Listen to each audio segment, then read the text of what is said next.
very much, and thank you for being here as we take a very vital action to protect and defend American farmers and reduce prices for the American consumers. And we've done that in so many different fields, and this is a little bit of a different field, but we're bringing prices way down. We inherited a total mess from the Biden administration, the highest inflation in the country's history, and very, very high prices, and prices are coming down, and they're very, very far down on energy. Energy's come, in fact, we hit a very important number, sacred number.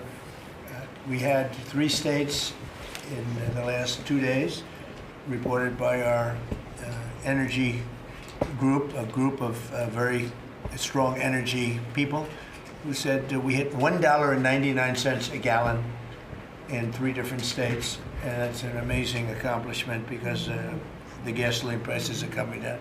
When gasoline comes down, everything, it's such a big category that when gasoline comes down, sort of everything sort of follows. But we inherited a mess. Affordability, but you can call it affordability or anything you want, but the Democrats caused the affordability problem, and we're the ones that are fixing it. So it's a very simple statement. They caused it, we're fixing it, and they have a tendency to just say this election's based on affordability, and nobody questions them, John. You know, nobody says, "Oh, well, what do you mean by that?" But they just say the word. They never say anything else because they caused the problem, but we're fixing the problem. And we're pleased to be joined today by many of the wonderful members of the farming community, as well as the Secretary of Agriculture, Brooke Rollins. Brooke, thank you. Thank you, sir. Treasury Secretary Scott Bessent. Thank you very much, Scott. Senator John Bozeman. Thank you, John. Good job. John Hoeven. Thank you, John. And Deb Fisher. Thank you very much. As well as Representative Austin Scott, who's been with us right from the beginning. Thank you, Austin. Good job.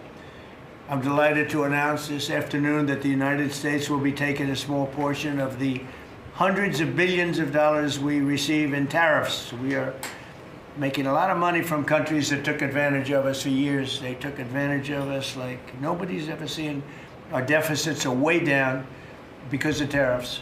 I guess because of the election. Because without the election, you wouldn't have tariffs. You'd be sitting here losing your shirt.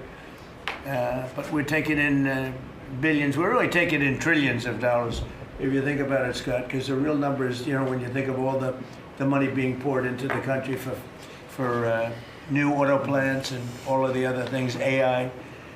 So what we're doing is we're taking a relatively small portion of that, and we're going to be giving and providing it to the farmers in economic assistance. And we love our farmers, and as you know, the farmers like me because you know, based on voting trends, you could call it voting trends or anything else, but they're great people. They're the backbone of our country.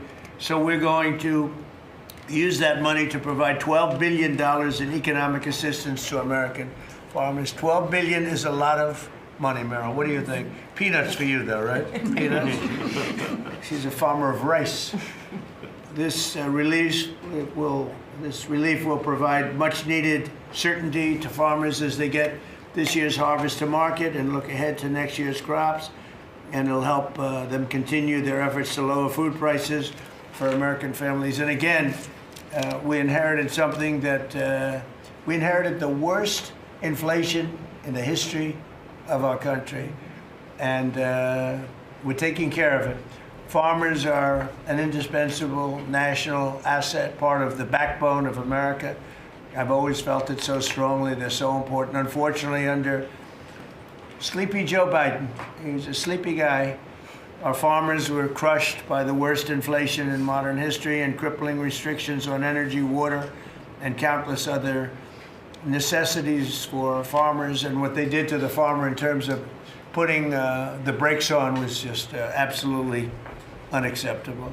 In my first term, we had an agricultural trade surplus by a lot. We had a big surplus, meaning that we were exporting American agricultural products all over the world, making a net profit, and in many cases a very substantial profit. He came in and ruined it.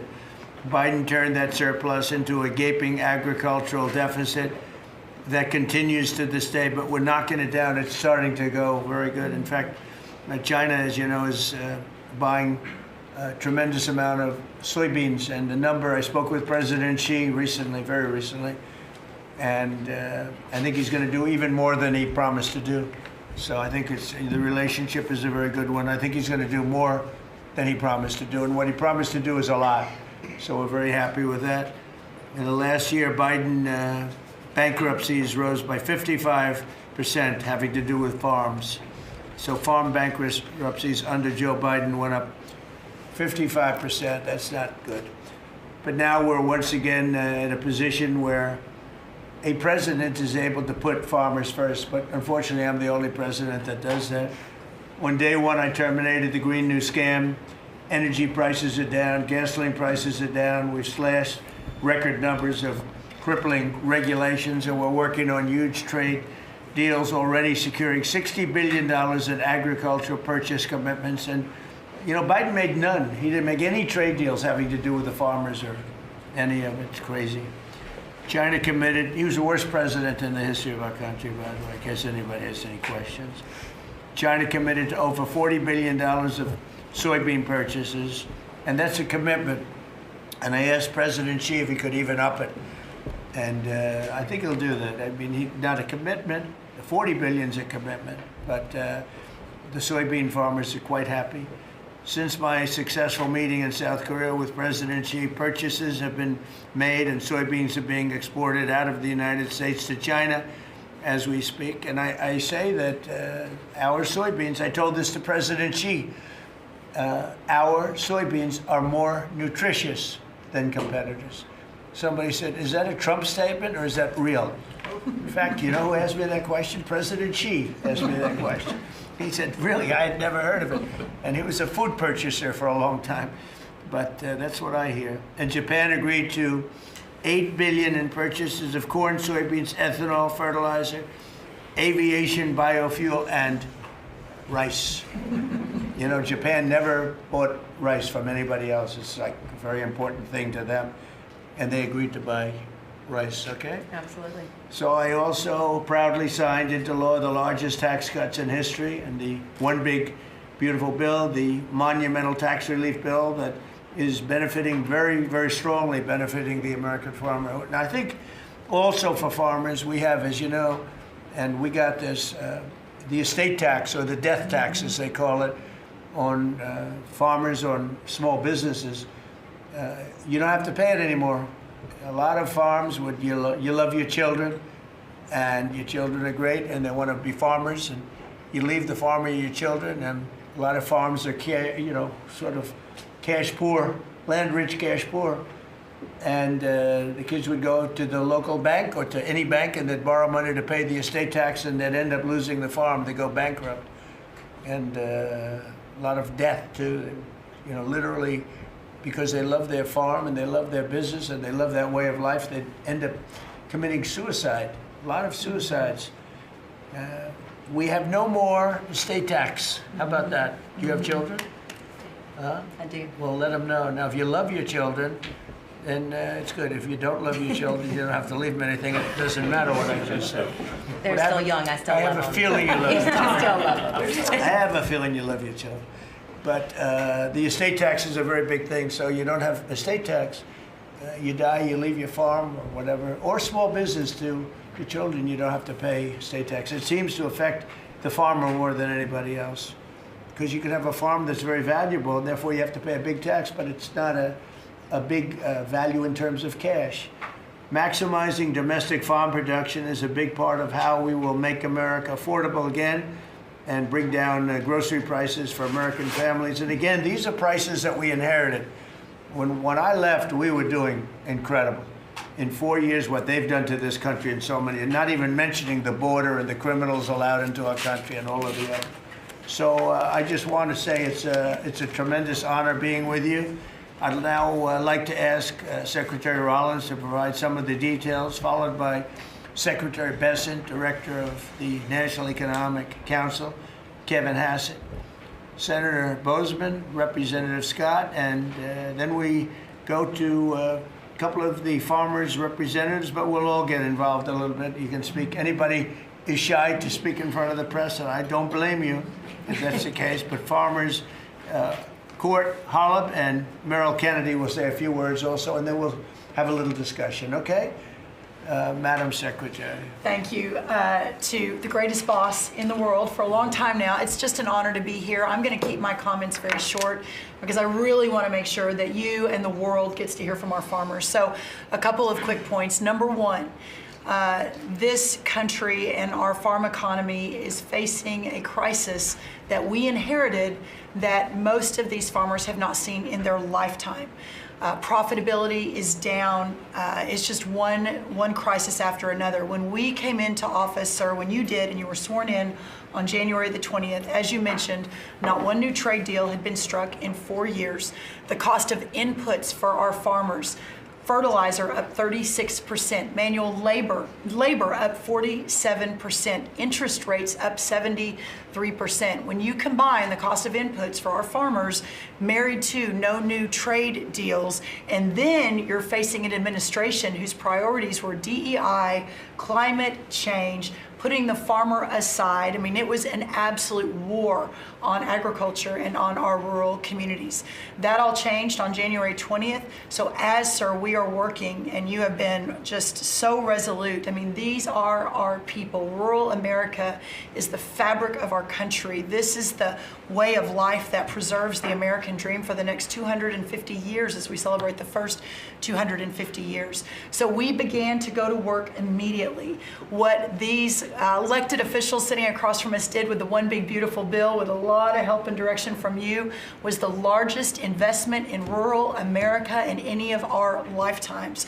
We will begin to see that effectuated next year in 2026.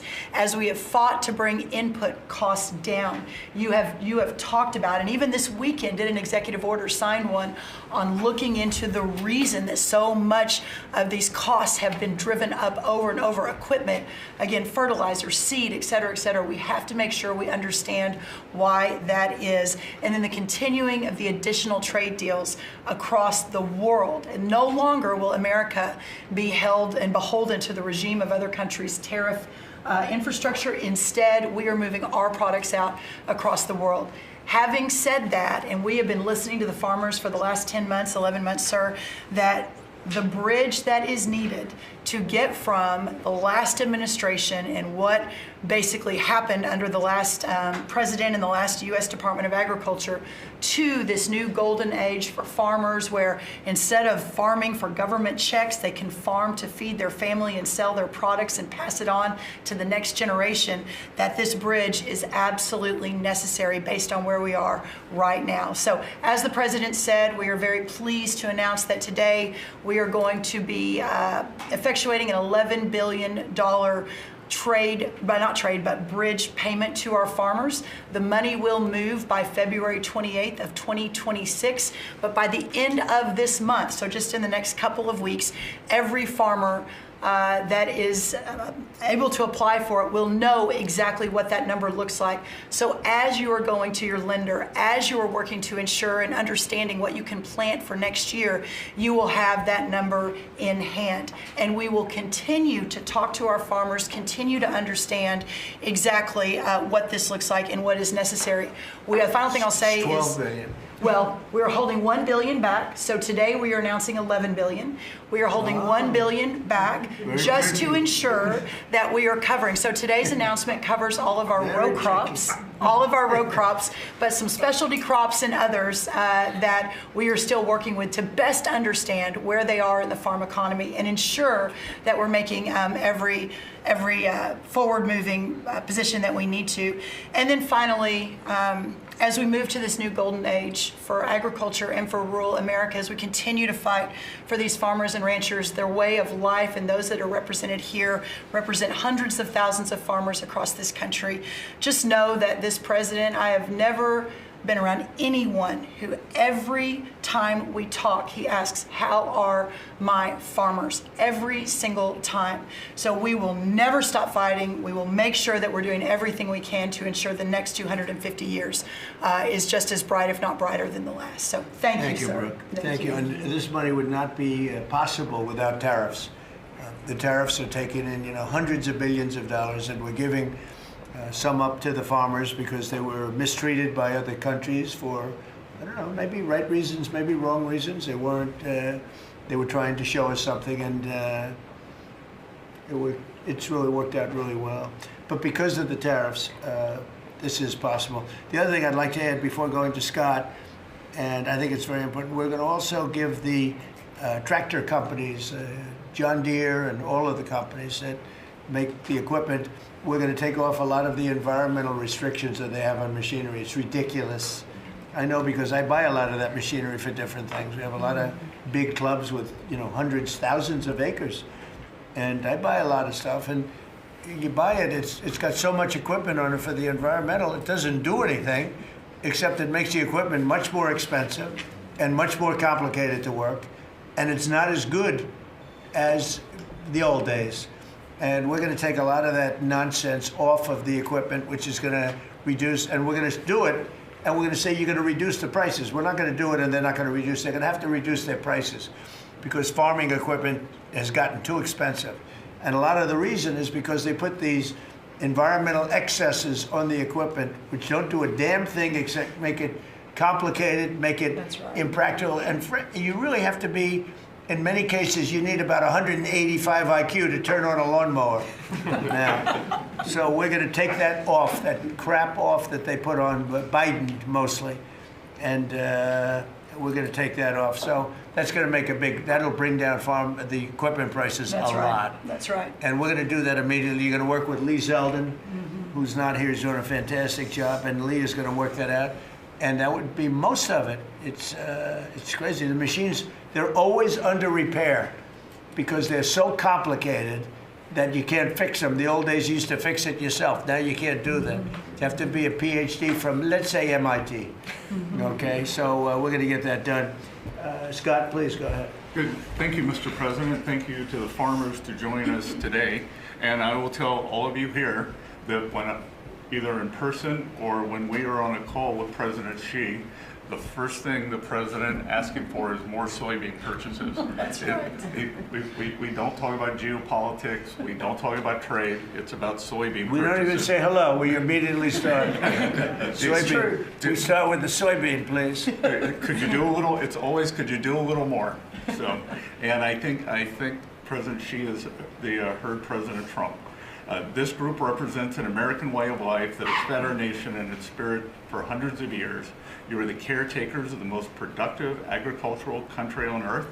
You drive hundreds of billions of dollars in exports, support millions of jobs, and keep America's economy running strong.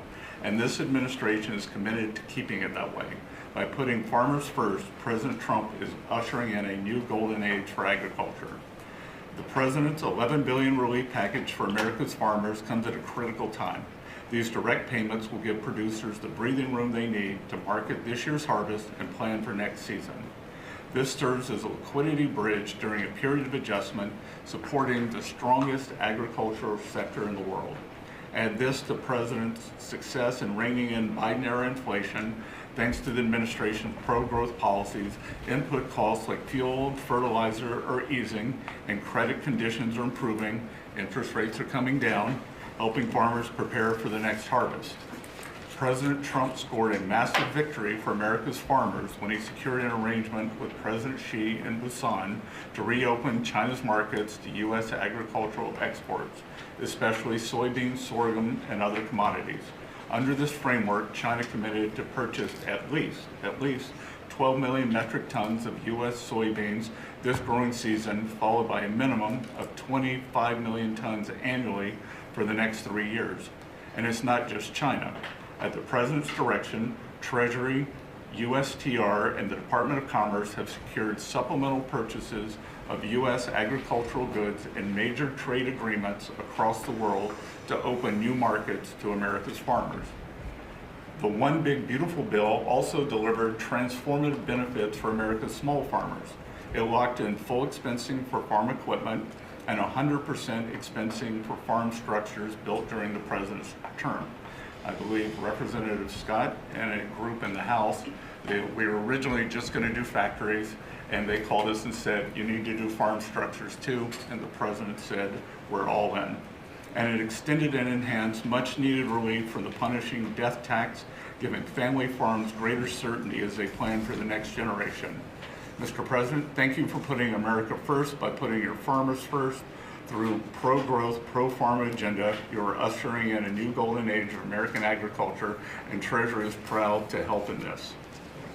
Thank you, Scott. You know what we'll do? We're going to go a little faster because the last meeting we had was 3 hours. We're the most transparent group, so if we can go faster, it'll be great. And then we'll take some questions from the fake news. Is that okay?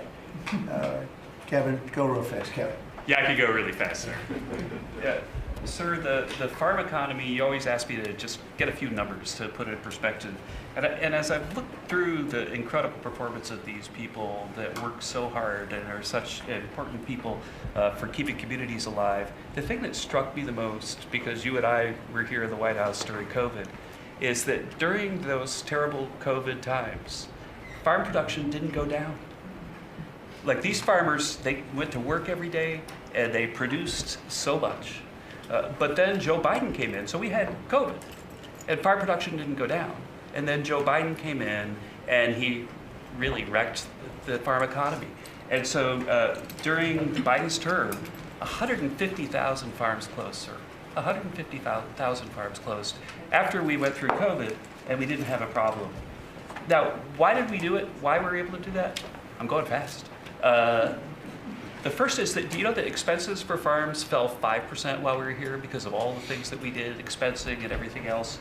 But under Joe Biden, they went up 13% because of all, the regulations, energy, everything else. But the thing that really jumped out at me the most is because you had high growth and low inflation.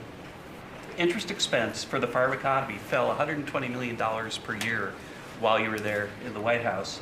But under Joe Biden, it increased by $8 billion per year.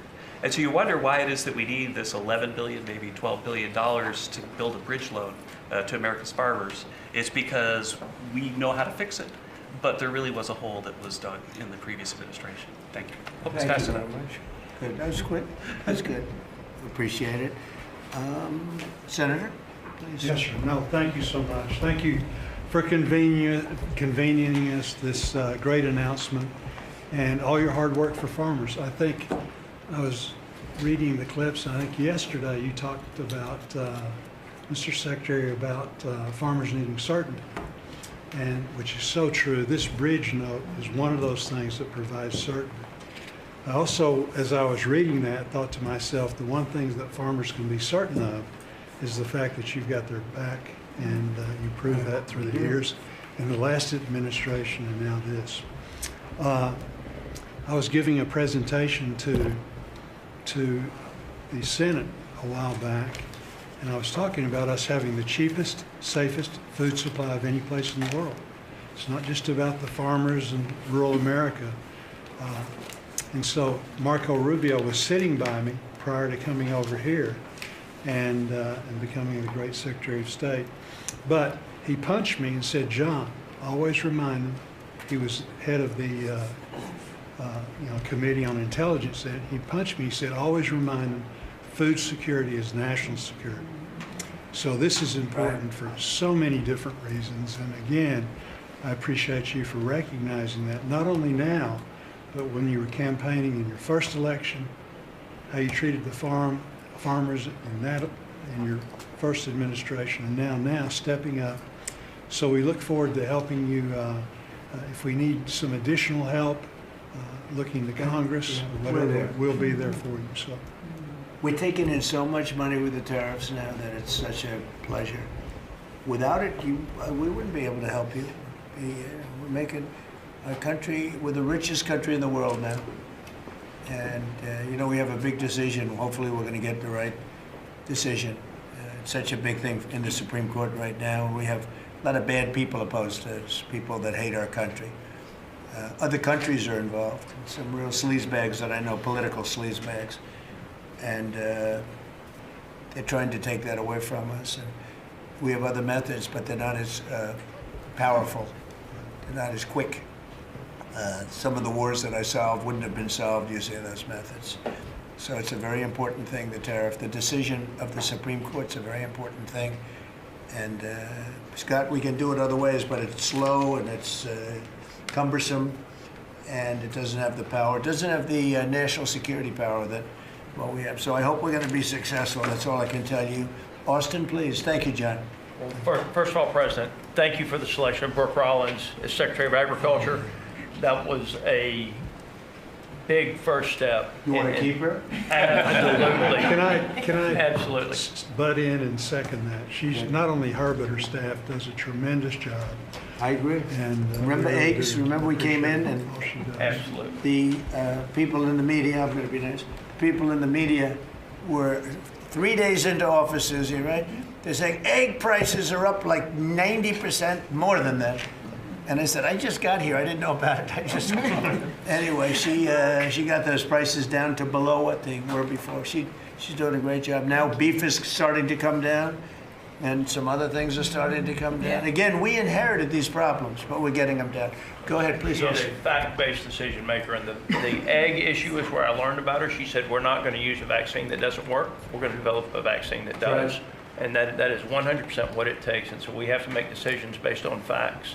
And President Trump, the trade issues, I want to thank you for exposing what other countries are doing to us. Yep. I want to mention one specifically for the benefit of Kevin and Scott. I hope they're paying attention to it, but the European Union deforestation regulation, where they are imposing on our landowners rules that were established for Brazil, and now they're telling the American farmer what they can and can't do on their own land through this European Union deforestation regulation.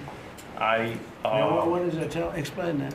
They are telling the American farmer that if their timber is cut and they are going to use that land for pasture land or for production agriculture, that they will not take the timber or the byproducts from the sale of that timber. And I have talked with James a little earlier about we need to make it clear to Europe, Mr. President, If you could give me a 2-paragraph statement on that, I will give that to them, and they will do what they have to do. Yes, sir. We're always helping them, and they do this kind of stuff, and they pass little regulations that cost billions of dollars. It takes them 2 minutes to do it. They do it. Very tough, no good. You give me a couple of paragraphs. That's all. We don't have to do a lengthy study, and I'll get that changed fast. Okay? Thank you very much, President. We love you. It's incredible. It's incredible. I mean, every day it's something else. A country that can't feed itself doesn't know what freedom is. And so thank you for making sure that our farmers have the tools that they need so that we as a country can feed ourselves. Well, just what you said to me about, the European Union. Now, that guy's the European Union, right? We have to be able to act quickly with tariffs. We can't just, go to a committee, go to a study that takes 7 months and talk. We got to be able to act quickly. So thank you very much. Thank you. John? So, thank you. I think that's the message from Farm Country is thank you very much. In the Working Family Tax Relief Act, or as my young staffers call it, OB3, there is a tremendous amount for farmers and ranchers. You mentioned the credit as far as estate tax, which is so important. You analyzed it just right. But also in there, we enhanced ARC and PLC, which is a countercyclical safety net, thanks to the strong leadership of Senator Bozeman and our colleagues in the House. We also included the Farmer Act, which was my bill to make crop insurance more affordable. These tools will kick in next year, Mr. President, in a big, big way for our farmers, big time. And people aren't even really looking at it yet, but it's going to be a very big deal. So today is all about bridging to get there. And I want to thank Secretary Bassett and Jameson Greer. They're tremendous, and they're negotiating hard out there for farmers and ranchers. And I know it's because you're setting the tone. But this is that bridge, and so we need to come back to Secretary Rollins. Thank you. Your leadership on this was vital. And Mr. President, you're right, they love you in Farm Country out there. All you have to do is drive out and see the flags and the signs all over the fields. On the hay bales, right? It's a great honor. They're great people, the best people. This is really important. Really important for our farmers and ranchers. Thank you very much. You're doing a great job too, John. Thank you. And whatever we need, we get through the Senate, we get through the House, we'll get it done. I think we'll start maybe with Court Hollow, and you come from Yeah. a place that I'm very happy with. I hail from the great state of Iowa. You know, I'm surrounded here by some of the greatest farmers in the area and from across the country. Anything from rice farmers, we've got all sorts of cotton farmers, everything. Everything is here represented so well. And first off, from me, I want to say thank you for this bridge payment. It's Christmas early for farmers. And just to kind of have an icebreaker here for the story, I've got a 2-year-old little boy at home. 2-year-old little boy and a 4-month-old little girl. And the other day I was reading my little boy a story at night, putting him to bed, and he said, "Daddy, I don't want Santa Claus to come to our house for Christmas. I want President Trump." and I think, Mr. Trump, I think you brought Christmas to farmers. With this bridge payment, we'll be able to farm another year, help us get by. It's such an honor to be here with you. I lost my grandfather and a hard hand in 2002 in a farming accident.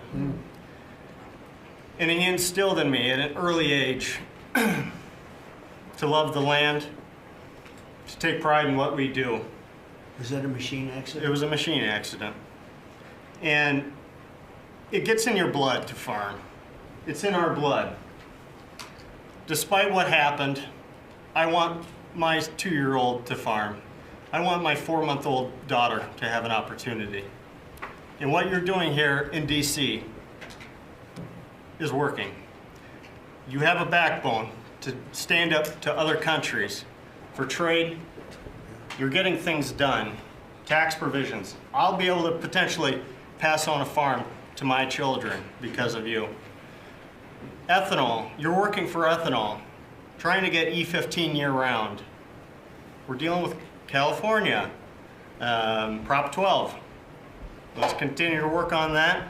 I think we can have a lot of domestic product used here in the country, and we can keep America first, and you're good at that. That is who you are, and if we keep that E15, you could have the biggest... E15 is a big deal?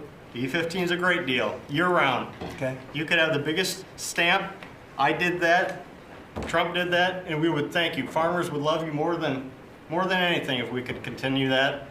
Continue to use domestic product, use the byproducts, and even be able to export to other countries. And so what you've done here, and just having us here in the White House with you, sitting beside the Secretary and all these other great individuals here, what a true honor. And I will take pride in this meeting, and I will take this home for many generations to come. And because of what you're doing, hopefully them generations can stay on the whole Bland farm.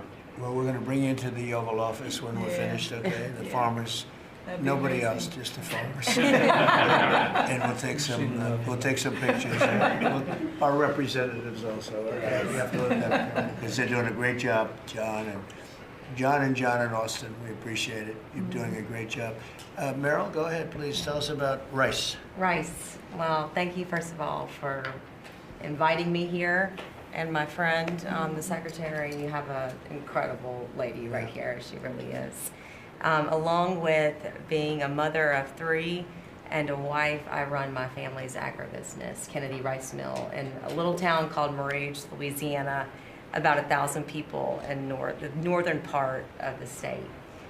We employ around 150 people taking rice from the field to a finished product, supplying some of the largest food companies that many of you would know here domestically, but also abroad. And my sisters and I, because there is 4 of us, right? I'm the youngest of 4 daughters, started our own rice brand a few years ago to just tell the story of American agriculture that hadn't really been told before. But I wish I was here under better terms. I'll tell you, I think the rice industry thanks you sincerely for what you have done for the California rice market into Japan. It has been monumental for our industry. But us in the South are really struggling. I mean, this is not just a crisis. I would say it's almost a market dynamics that really are true in an anti-competitive nature, right? So it follows what you sent out this weekend And we do believe that countries are dumping rice into this country today. We've never seen imports this great. Which countries? India, Thailand, even China into Puerto Rico. Puerto Rico used to be one of the largest markets for U.S. rice. We haven't shipped rice into Puerto Rico in years. So this has been happening for years. This didn't start during your administration, but unfortunately, we're seeing it in a much bigger way now. The tariffs are working, but we need to double down because You want more? I mean, well, they're cheating, right? They're they're just Could I ask- subsidizing and then Scott, and then India, they- tell me about India. Why is India allowed to do that? They have to pay tariffs. Do they have an exemption on rice? No, sir, we're still working on their trade deal, so we'll. Yeah, but they should be dumping. I mean, I heard that from others. You can't do that. There's a WTO case against India right now. Give me the countries, if you could. Go ahead. India, who else? So Mark it India, down, would you, Scott? Yes, sir. India, Thailand, China into Puerto Rico, not into the continental U.S., but into Puerto Rico. Those are the main culprits. So Puerto Rico used to do a lot of business, and now you're 100% Puerto Rico was U.S. based, all right. and So now easy to it's. settle. Okay. But there's others too, and I can get you a full list. Give as me a well. full list. Yeah. Of course I can. All right. So. Go ahead. So truly, this is a national security issue. I think you put it just perfectly. And so I want for all of us in the room to know that rice is more than just a commodity. It's a currency in many of these And countries. you love rice, right? I love rice. Yes, I'm going to get you to love rice too. The next time you're not going to have a button for a Coke, you're going to have a button for a rice. Get a little bit of rice. But The farmers love what they do. yeah, That's true. Well, our farmers can feed this nation and many nations abroad, but we need fair trade, not free trade. And so we appreciate what you've done today. We appreciate what you did in the big, beautiful bill. I mean, my word, you really changed reference prices. And we're hopeful that we can even move that further. I know that rice prices right now are the lowest they've been in over 40 years. So we're going to struggle. We're going to max out on our payments probably. So that's something that I know those in Congress can potentially help us with to change. But again, we appreciate everything you're doing. That's solved so quickly with tariffs to these countries that are illegally shipping. It's solved. Your problem is solved in one day. That's why we have to win the Supreme Court case. In one day, that problem's solved. It's so unfair. They go out of business. They put everyone out of business. That's what they did to our car industry. We lost more than 50% of our car industry because of that. We lost our chip industry. Went to Taiwan because of that. If you had a president that said, no, you can't do that, it's 100% or 200% tariff on chips if you make them outside of the United, we would have never lost our chip industry. But we're going to have 40 or 50% of it back very shortly because they're all coming in now from Taiwan. They're building chip companies. But it's the same thing with rice. Thank you, darling, very much. Well, thank Really you. nice. It'll be good. We'll Thank you. get it solved very quickly. We just need the countries. We just give us the names of the countries. Yeah. Tariffs, They again, own the it solves largest the problem in 2 minutes. Yeah, they've bought the largest brands at retail too, right? So they have an incentive to subsidize their products so that they can keep it on the Yeah, shelf. who did that? The Indians own the two largest brands. All right, then we'll take care of it. It's Thank it's so easy. So, do you have any questions? Yes, President Trump. How are How you? about keeping it on farming? Your team answered all of my questions on Boats. farming, but I do. Do you have a farm Mr. question? President, in the interest of affordability with this aid package, I assume that that's something you want consumers to see before midterms next year. How quickly will that affect prices at the grocery store? Well, I think the prices are going to be going down already. I mean, the prices are way down. We brought prices way down from what it was. We inherited high prices. We inherited the biggest inflation in the history of our country. That means prices going up. And we brought it down very substantially. Now inflation is essentially gone. We have it normalized, and it'll go down even a little bit further. You don't want it to be deflation either. You have to be careful. But we brought it way down. We had inflation that was the highest in the history of our country. They say 48 years, but I say the history. 48 years is pretty bad too, right? So we're solving those problems. President Trump, We're would bringing you- them way down, yeah. Would you consider MAHA incentives for farmers that go by MAHA guidelines? Well, a lot of the farmers like those Baja guidelines, yeah. So, I mean, they do. We like Baja. How do you feel about that? Let me answer that. So this is another reason, I didn't mention it, but this is another reason I think that what we're moving into is a golden age for agriculture.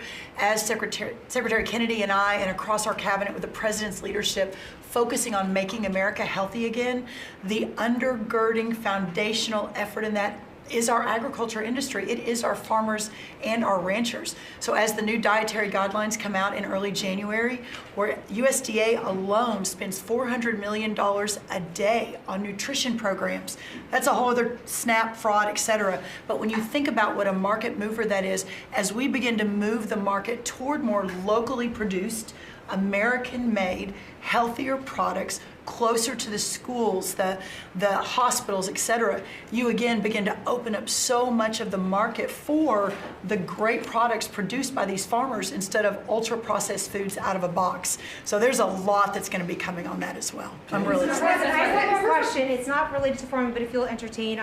I'm Kara from Lindell TV, Kara Kashnov, and I'm not fake news, just so you know.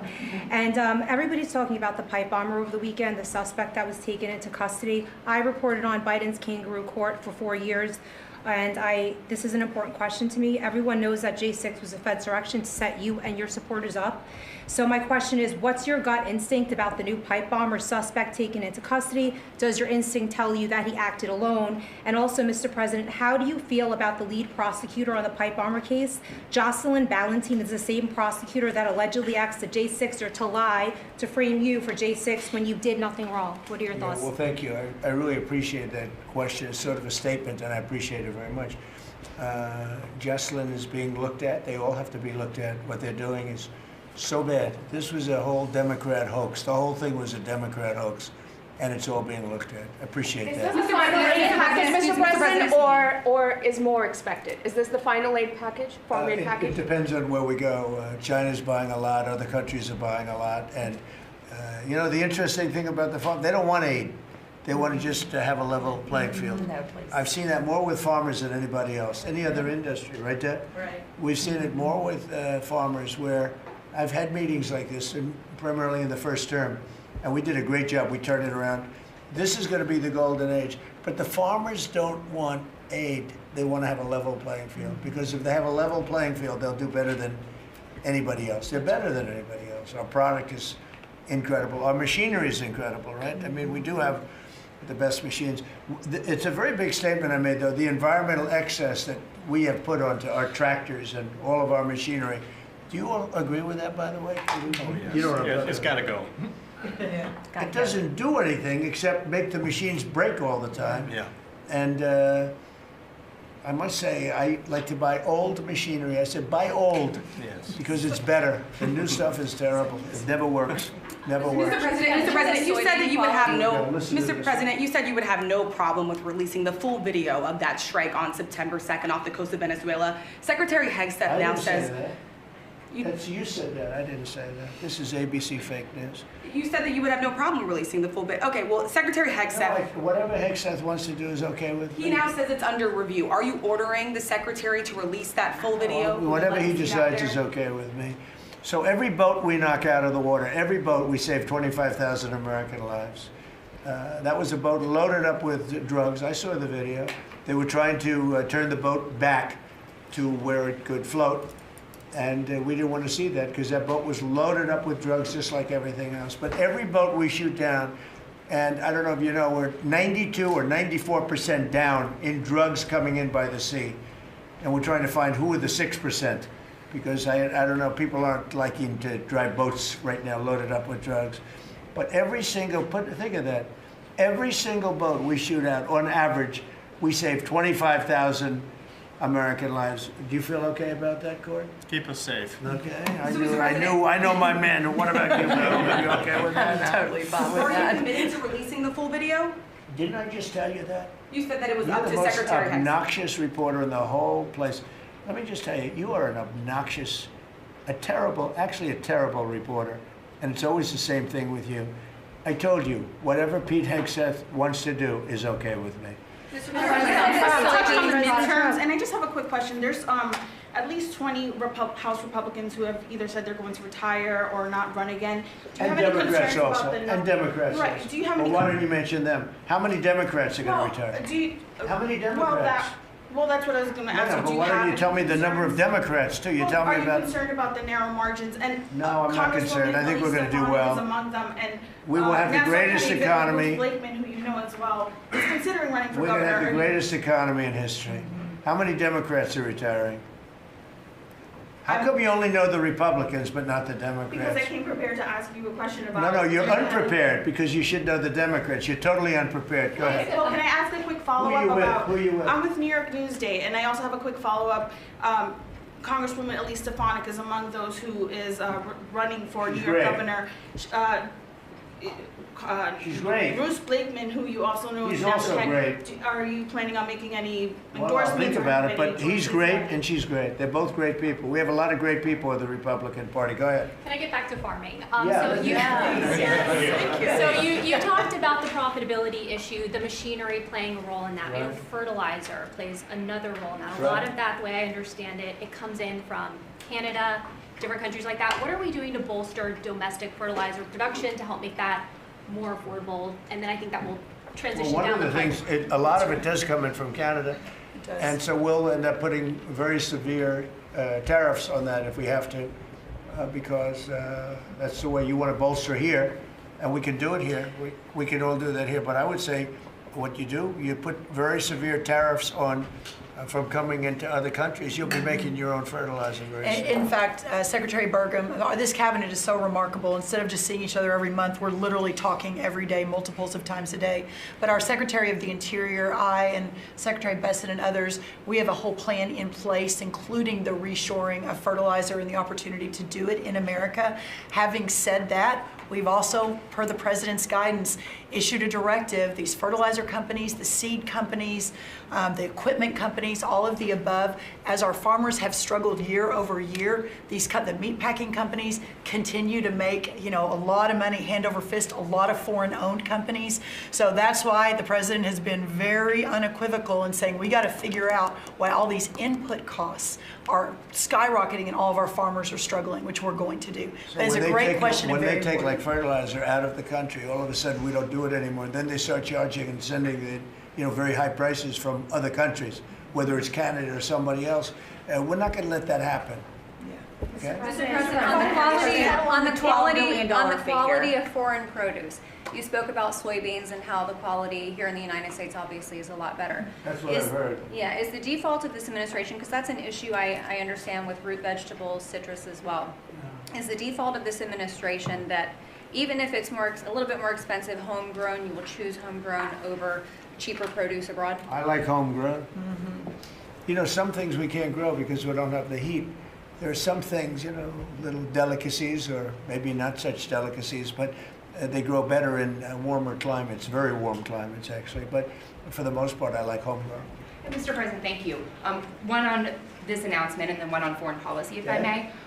Are you open to tapping into tariff revenue again should farmers find they need additional relief to get to that level? Yeah, I am. playing If field? we're going to make the farmers so strong, and I'm not even talking about financially, because they just want to be able to produce what they can produce, and we're going to make them so strong that it will be indeed a golden age for farmers. And then on Russia and We had it going in the first administration, and then Biden came in and ruined everything. They had no idea what they would. They did. I mean, I think they hated the farmer. I love the farmer. And That's why I got 94% of the vote from the farmers. But they hated the farmers. I love the farmers. Go ahead. And then on Russia and Ukraine, obviously your administration has been having talks with each side. Given that there is no peace deal at this point, will your administration stay engaged in those talks to effort a peace deal? We just want to see people stop from being killed. We don't, as you know, Joe Biden gave them $350 billion. And I gave them nothing. I did give them javelins at the beginning and knocked out a hell of a lot of attacks. And Obama gave sheets. Remember, Obama gave sheets and I gave javelins. But no, we have a great situation going over there, except for one problem. You got a lot of people dying, and I want to see that stop. So you have mostly Ukrainian soldiers and Russian soldiers. Last month, 27,000 soldiers died, mostly soldiers. A few people from the dropping of a missile in the middle of Kiev or wherever, which is a terrible thing. But mostly soldiers. 27,000 soldiers died last month. That's what I want to see stopped. We, as you know, we now sell equipment to NATO at full price, and NATO takes that equipment and probably gives it to Ukraine. I guess they could give it to others too, but for the most part, give it to Ukraine. And they're working with Ukraine in terms of distribution of equipment, missiles, etc. But we aren't spending money.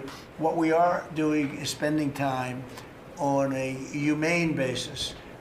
We want to see if we can stop the killing of 27. It would have never happened. This war would have never happened if the election weren't rigged. If I were president, this war would have never happened.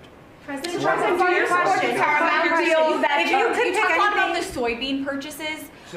You talked a lot, obviously, about China's soybean purchases. Some lawmakers from North and South Carolina have raised concern that U.S. tobacco farmers were told that China would not purchase flu-cured tobacco this year. Has that come up in your conversations at all? No, I haven't heard that, but we're doing well. The tobacco people, because of the deals I made, they're doing very well. But that could be, if it's the case, I can get it solved very quickly. Do you President Trump, let us know how you settled on this $12 billion or $11 billion plus $1 more billion figure? We looked at how they were hurt, to what extent they were hurt.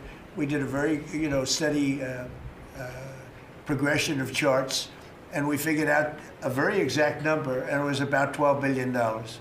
President Trump, if you had one Christmas wish for America besides making American farmers great again, what would it be?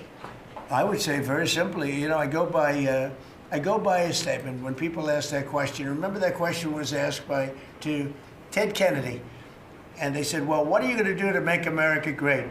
And he couldn't answer the question. I have a very simple. We're going to make America greater than ever before, and we're going to do it through a series of tariffs, intelligent taxes, and incentives. And our country has never been stronger. We've never had anything like coming in. We have $18 trillion coming into our country right now. There's never been anything like it.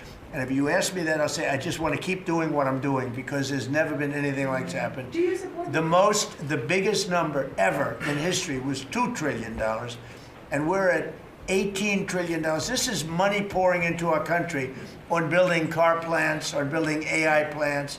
We just want to keep doing exactly what we're doing because nothing like this has ever happened in the history of the world, not just our country. There's never been, Scott, would you say that's right? There's never been anything like the investments coming into America. So this is a record year. Record year. Do you support the Paramount deal, sir? On healthcare, Mr. President, 22 million Americans are expected to see their healthcare insurance premiums start to rise by the beginning of next year. You're talking about because Obamacare is so bad? Yes, well, sir, because the Obamacare subsidies are expiring. Are you going to do anything? Because Obamacare is so bad. What is the Republican plan? Are you going to let that happen on your watch? What I'm going to do is, if the Democrats go along with it, which they don't want to because they want to make the insurance companies very rich, okay? I want the money to be paid to the people to go out and buy their own health care instead of paying to the insurance companies, their stock has gone up 1,700% in a short period of time. Did you know that? 1,700. You wish your corn went up, Red. But the insurance companies' stock has gone up by 1,700%, 1,800%. They're taking in trillions of dollars. I don't want to pay the insurance companies anything. And I know a lot of them, but they're owned by the Democrats. And the Democrats have, Obamacare is a setup to make insurance companies rich. And I want to pay the people, and I want the people to go out and buy their own health care. And that's what we want to do, and that's what the Republicans want to do, because Obamacare is a disaster. And I said it 5 years ago, 4 years ago, 3 years ago. It was always a disaster. It's bad health care that's too expensive for people. And now your premiums, and you said it better than I said it. You said the Obamacare premiums are going to go up. They're going way up. And what I want to do is have the money. And you know who's getting that money? A lot of it is the insurance companies. I want the people to get the money and go out and buy their own health care. And everybody wants that, right? Okay. When Mr. President put that bill on the floor, sir. Do you have any reaction on the fine that was imposed to X by the European For what? Union? To X, to the platform X, the fine that the European Union imposed? Amazing. You're talking about, is that European Union or is it, who did that? European Union or UK? Yeah, European Commission. Whoa, that's a nasty one. I don't Consider it an know. attack Elon to has the not US. called me to ask for help on that one. But no, that's a tough thing. I don't think it's right. No, I don't think it's right. I don't see, how they can do that. No, I'm not. I'll speak about it later. I'm going to get a full report on it. Look, Europe has to be very careful. They're doing a lot of things. We want to keep Europe Europe. Europe is going in some bad directions. It's very bad for the people. We don't want Europe to change so much. They're going in some very bad directions. That was a big thing. You directed a review of the childhood vaccine schedule, possibly to match what is on par with peer nations in Europe. Would you support ending federal mandates and just making those recommendations for schools? You're gonna have to say it again. As far as the vaccine Louder. as far as the vaccine schedule for children, would you support ending the federal mandates and making it optional for schools? Well, we're looking at a lot of things having to do with vaccines and with the different. I think we take like 88 different shots, all wrapped up in one big glass of stuff like that, and we're going to be reducing it very substantially. Do you support the Paramount It'll be safe, bid, Mr. President? but we're going to be reducing it very Do you substantially. support the Paramount bid for Warner Brothers that came I don't this know enough morning? about it. You spoke about Netflix last night, saying you have concerns about them. I know the companies very well. I know what they're doing, but I have to see what percentage of market they have. We have to see the Netflix percentage of market, Paramount, the percentage of market. I mean, none of them are particularly great friends of mine. I want to do what's right. It's so very important to do what's The right. Paramount deal was supported by Jared Kushner, Mr. President. Would that impact your decision? If Paramount is, I don't know. I've never spoken to him about it. He's really trying to work on Gaza. I think his primary thing is Gaza. If you're making house visits on Christmas Eve, as he suggested, does the beast need to be fitted with sleigh rails? You want to answer that question? Absolutely. We should put sleigh rails on the beast, yes. Madam Secretary, do you support that? Go ahead. That Republican plan that you just talked about when it comes to health care, when do you expect Republicans to put that We're on? looking at it very strongly, and we're also going to the Democrats and asking them to do it. The Democrats want to make the insurance companies rich. They're all paid off by the insurance companies. A tremendous amount of the insurance company funding goes to Democrats. Why don't you ask that question of the Democrats? Because I would love to do it. I'd love all of the money to go to the people. They go to the people. I put that out 2 weeks ago. It became #1 viral. People love it. I want the money to go for healthcare, to go to the people and let the people buy their own healthcare through an account. They can buy their own healthcare. And everybody loves it, except for the Democrats. And you know why they don't? Because they're paid off by the insurance companies. Okay, what else? Yeah, Alina Habba says she's stepping down as U.S. Attorney for the District of New Jersey after the courts disqualified her. Do you have any comment on that? Well, she's not disqualified. You've got a blue slip thing that's horrible. It's a horrible thing. It makes it impossible to appoint a judge or a U.S. attorney, and it's a shame. And the Republicans should be ashamed of themselves that they allow this to go on, because I can't appoint a U.S. attorney that's not a Democrat, because they put a block on it. So if you appoint in Virginia or in New Jersey or in California a U.S. attorney or a judge, I mean, a judge situation is ridiculous. The only people that you can get by are Democrats, because they will put a hold on it. If I put up George Washington and Abraham Lincoln to be U.S. attorney in New Jersey, or to be U.S. attorney in Virginia, we have Democrat senators, they will not approve them. And this is a gentleman's agreement that's lasted for too long, and it doesn't make it, especially in light of what's going on today. It means you can't appoint a Republican U.S. attorney, and we don't play the same game with them, but they do. And I hope that somebody speaks to Senator Grassley about doing something about the blue slip, because I'm telling you, John, I put up great people, top people, highest education, the best lawyers to be like U.S. attorney, and both senators, it only takes one, But if they're Democrat senators, they say we're not going to approve it. I had a couple of them say, why don't you appoint Democrats? All because Senator Grassley, with his blue slip stuff, will not let anybody go by. By the way, the Democrats have violated the blue slip provision on numerous occasions, but we don't do it. And what it means is, I guess I just have to keep appointing people for 3 months and then just appoint another one. And it's a very sad situation. We're losing a lot of great people. We have about 7 U.S. attorneys who are not going to be able to keep their jobs much longer because of the blue slip. Because unless, I think I know why they did that, to protect their ass. Okay, that's why they did that. But it should be done away with. I want to be able to appoint the most highly educated, the most respected people. They can't keep their jobs because of the blue slips. Terrible. Okay, thank you very much, everybody. Thank you. The farmers, let's come into the Oval Office. All right, Deb, come on. We're going to go into the Oval Office. You're going to see what a real office is. Keep your little... Thank you, press. Let's go. Thank you. I keep it. Keep going. Thank you, press. Hey, Tyler. Thank you, press. Let's go. Let's go. Thank you.